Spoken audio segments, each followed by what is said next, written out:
Hello everyone, welcome back to our mini vlog. So দৈনন্দিন কৰ্মজীৱনৰ পৰা কিছু বিৰতি লৈ এনেদৰে দুয়ো ওলাই আহিলো মাইণ্ডটো অলপ ৰিফ্ৰেছ কৰো বুলি যেহেতু সদায় কামৰ মাজতেই গুচি যায় সো আজি ভাবিলো অকমান টাইম স্পেন্ড কৰো একেলগে গতিকে দুয়ো ছুটি লৈ এনেদৰে ওলাই আহিলো আৰু ৰাস্তাৰ কাষতে ৰৈ দুই এখন ফটো উঠি ললো এপিনে চাচোন এবাৰ Hello. এয়া আমি নিৰ্দিষ্ট কোনো গন্তব্য স্থান নাই তথাপিও ৰাস্তাৰ কাষৰ হোটেল এখনত এনেকৈ চাহ চিঙৰা খাই ললো খাই এটা বহুত বেছি ধুনীয়া জেগালৈ আহিলো চবপিনে গ্ৰীণ চাওকচোন চবপিনে কেৱল গ্ৰীণ আৰু এটা ধুনীয়া বতাহ লাগিছে গাত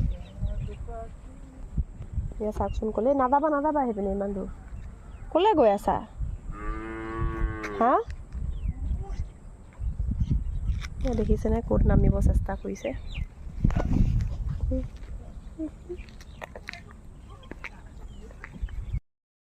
বা নাইস থ্যাংক ইউ ৰে দেন আহি আমি বাইপাছৰ ওচৰৰ ৰিজৰ্ট এখনত সোমালো লাঞ্চ কৰোঁ বুলি যেহেতু